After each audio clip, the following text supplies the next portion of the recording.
Hi gang, Rob here. It is the evening of 13 October 2015 and I've got a video for you guys tonight that I've sort of been hanging on to a little bit until I had a good representation of this model in the house. One of these knives is mine and two of them are customer knives, drop shipped to me to sharpen and then forward on to their new owners.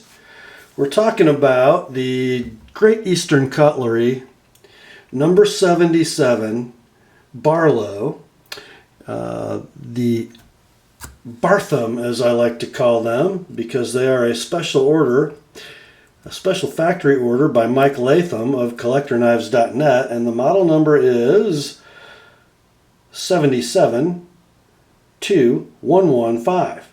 So that means it's a number 77 frame, main blade number 2, one single blade, made in 2015.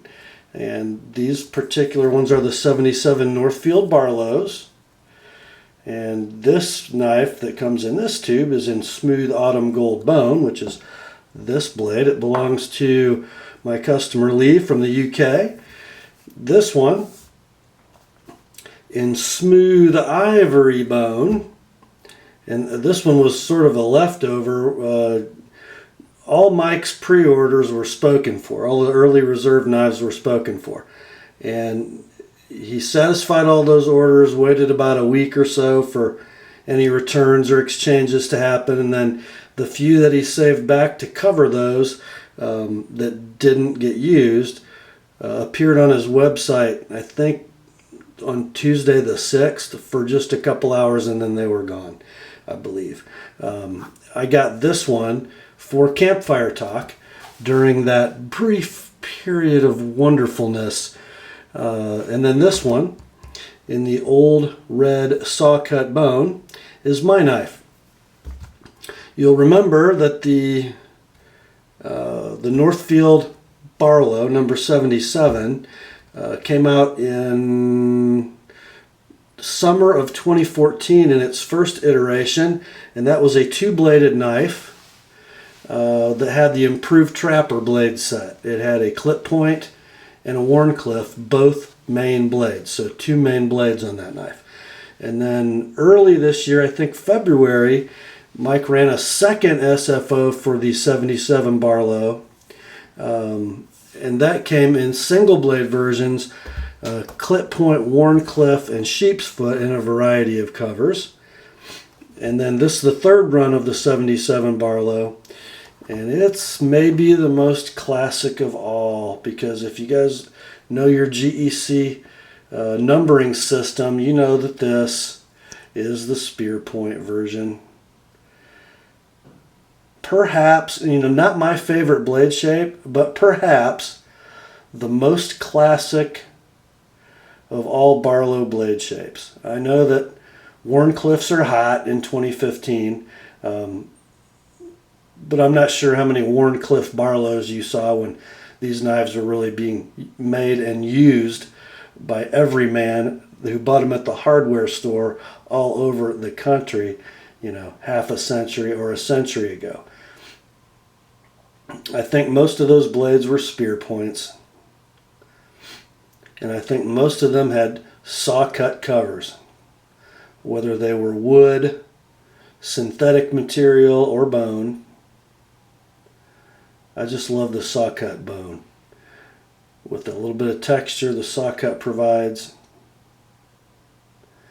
And I love the chamfered edges and the square butt on a Barlow knife, just me. And if you notice, the smooth covers on the 77, unlike the number 15 Tom's Choice, the smooth covers, be they wood or bone, are rounded. Not chamfered and then square at the butt, but they're radius all the way around. Frankly, I don't love this on a Barlow, but that's the way Mike wanted it. These three cover options were available, and I say were in the past tense for a reason. I think there was a Gabon ebony. I'm sure there was some stag. There may be a cover or two that I'm not thinking of at this moment. But these three are just extremely attractive. The smooth ivory bone, the smooth autumn gold bone, and the old red sawcut bone. I really was on the fence about my personal 77 during the early reserve. I'm a huge fan of smooth ivory bone, but I didn't have a red sawcut in my collection, and I thought, I'm not a huge fan of the red, but I like sawcut more than I like the smooth in this profile. And because it's a spear point, I kind of want to stick with that classic cover. So I went with the sawcut old red bone. Let's talk about these knives. They're sort of large, or they're a little larger than the number 15 Tom's Choice Barlow. The handle length on these is going to be about 3 11/16, a little longer than 3 5/8. The blade length is 2 7/8, so almost a 3-inch blade. For me, it's just a great size for EDC, just a superb size. The whole handle fits in my hand, but it fills my hand. They're just superb in all grips. They're nice and thin because they're a single blade. And mine's been carried a little bit. Let me wipe it down just a bit and we'll take a sort of flyover. And all three of these are just excellent examples, by the way. First, let's give you a good look at that cover.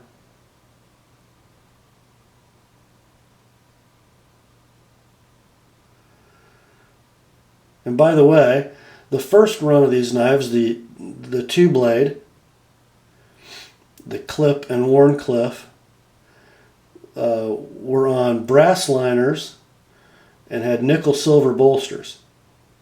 The second and third runs have been all steel knives, so steel liners, steel bolsters. Blades are 1095. And I just want you to look at these grinds. This is what separates Great Eastern Cutlery from everybody else who makes traditional pocket knives in this day and age. Look at how consistent the satin is. Look how flat the grind is. And you can tell how flat it is because all three of these knives have been sharpened by me. Look at the consistent width of my edge bevel. What that tells you is, if I sharpen this with a very flat stone and I pay attention to my number of strokes and my pressures, if you have a wavy blade, you're going to see the width of that edge bevel vary.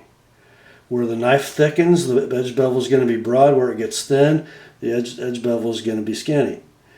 And just like all Great Eastern Cutlery folders, the grinds are dead flat. The satin is consistent. These are the machine swedge or the cut swedge. And all three of these are very symmetrical.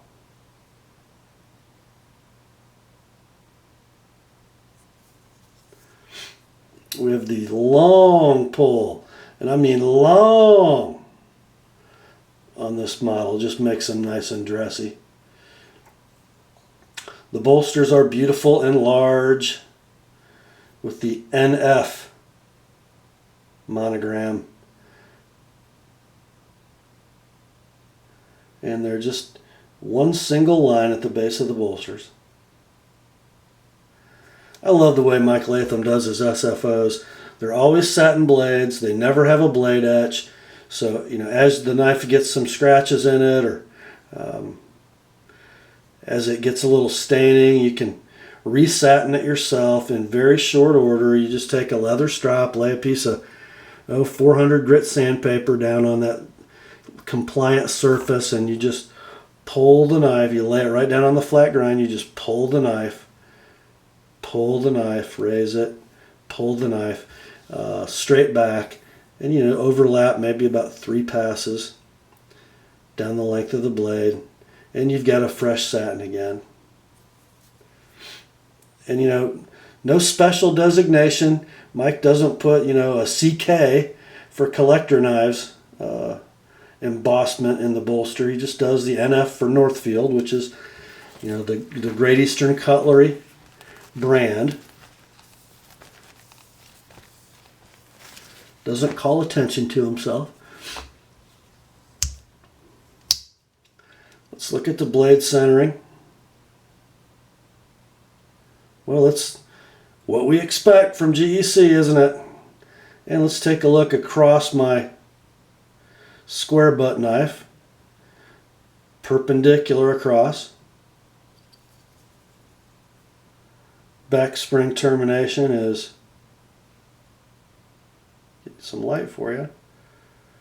It was better like this, wasn't it? Back spring termination is very straight across. And as per usual with Great Eastern Cutlery, you'll have no perceptible transitions as you go over the edge of the knife. The only place that you do is always going to be the corner of the bolsters. And this knife is batting 500. 2 of them are smooth and 2 of them you can catch your finger on. But not bad. Let's take a look at Lee's knife. Again,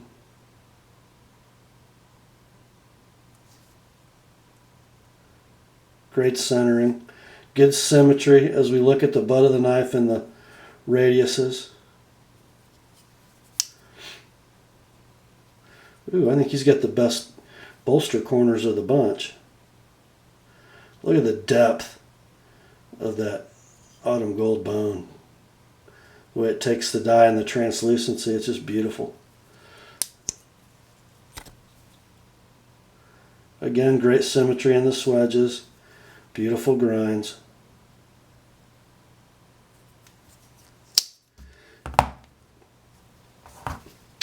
And here's Camp's knife. Pretty good corners on his too. Really good, actually. I think mine might be the worst of the 3. And again, look at the depth in that smooth ivory bone. And the character it has, so subtle, so beautiful. Now this knife did come, as they do sometimes, it did come with a scratch that I don't think you can see anymore, because I did a little resatining on this side of the blade. But it had a pretty good scratch right here. It's still visible if you catch it just right, but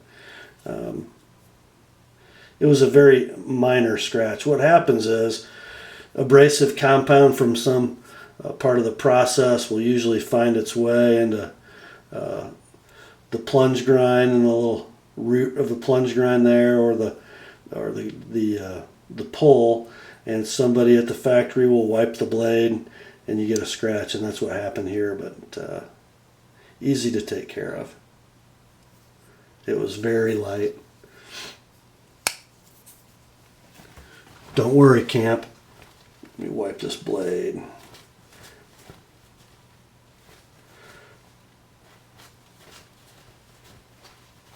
There we go.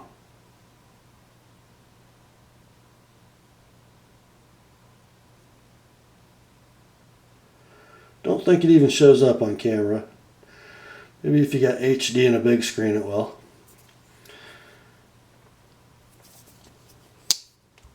So the pull on these is real nice for sort of a largish Barlow.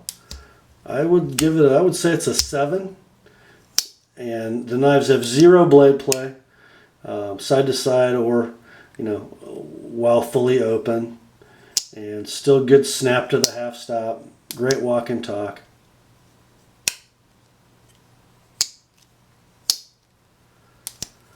Just very, very well done. Mike at Collector Knives, he generally, excuse me, can't talk, will rate a lot of GEC knives on a scale of 1 to 10 based on their usual performance. He gave these an 8. I think they're probably a 9. Let's see how we did on the satin on the swedges. That's usually an area they have a little bit of trouble. And you can see it does change a little bit.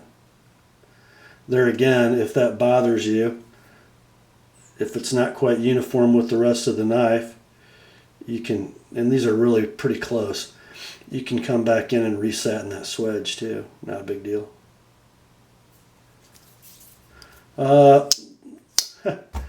Sorry for making this video, guys, because you're not getting one. They were gone as soon as they were made, pretty much. You might find I don't even think there's any stag left. There might be. They're exclusive to collectorknives.net, and they are selling on the secondary markets for $150 to $200, and these knives all retailed for just under $100 shipped. If you were an early reserver, by the way, your knife came with one of these. A black leather pocket slip specifically designed for this knife. Just has the embossed Collector Knives logo in it. And it's black with red stitching. Huh. I thought it looked really, really good with my knife. And I'm putting it back in my pocket where it belongs. I don't know if these are going to stay this expensive forever, guys. And there will be more. It's a very, very successful pattern. I knew it would be. It won't be the last run of these, so let not your heart be troubled. That's it for the 77 Bartham single blade spear point run of September, October 2015. Have fun finding one, my friends. Grace to you and peace from God our Father and the Lord Jesus Christ. And remember, the Word and all the Barthams on my bench are sharp.